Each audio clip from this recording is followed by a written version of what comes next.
Dito po tayo sa area ngayon ng ating pagtataniman ng kalamansi. Ito nga pala, ang area na ito ay kalahating hektarya.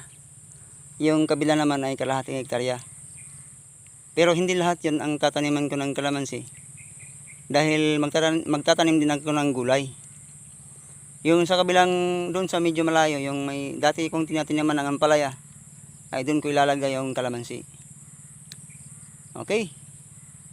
Ito nga pala, yung aking distansya ng pagtatanim, mga kadaginot. Ito ang first row, na may laman na 34 hills bawat isang linya. Tapos ito namang distansya doon, papunta doon sa kabilang tanim na kalamansi, ay 3.5 meters ang distance niya. Tapos ang distansya man ng bawat row, yan. Distansya ng bawat row ay 3 meters lang po yan. Hindi ko pinasobrahan kasi masyadong malawak na kapag pasobrahan pa. Ito lahat mga kadaginot ay meron itong 11 linya, 11 linya. So ibig sabihin, simula doon sa kabilang dulo at doon sa dulo hanggang ang kabuuan ng laman ng tanim na ito ay nasa mga 784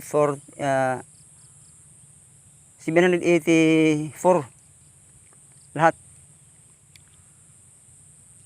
Tika muna. 674 nga pala. Kasi 34 times 11. Yun, 34 times 11. Kinumpute ko yan kanina eh, parang nakalimutan. Siguro nasa mga 674 nga talaga. 78. Bahala na yung ilan lahat, basta kaganon, ganito talaga yung laman. 34 times 11, mamaya ko na lang computein. Okay. Ito nga pala ginawa ko kahapon, oh. Naglinya ako. Tapos mamaya ay magpapatuloy ako sa paglalagay ng butas. Yan nga palang mga damo na dyan, mga nakikita nyo, ay tapos na yung ispihan ng pamatay damo. Kaya lang hindi lahat ng mga damo dito ay tinamaan. O yung iba naman ay nakawala. Yan nga pala si mangga, oh.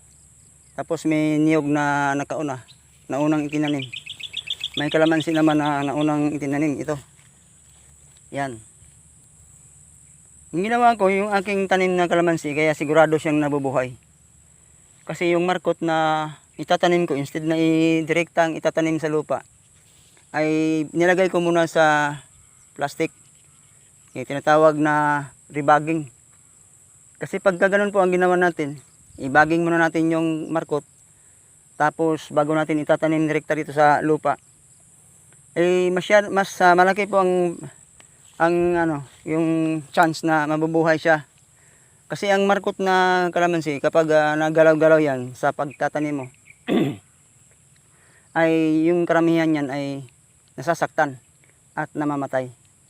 Kaya para sigurado tayong nabubuhay yung ating markot na kalamansi, ang ginawa ko ay binaging ko po muna. Pagkatapos ng ibaging, maghintay ako ng 3 linggo hanggang 1 buwan bago ko siya ay tatanim rekta sa lupa.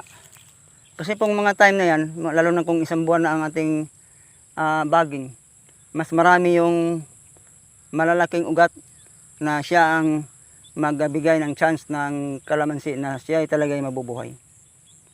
Yan, mga kadaginot. Maraming salamat po sa inyong panonood ng aking video ngayon. Sana po ay nagustuhan nyo aking video at mag-subscribe kayo at nang magiging updated po kayo sa sunod ng aking mga video. Thank you for watching.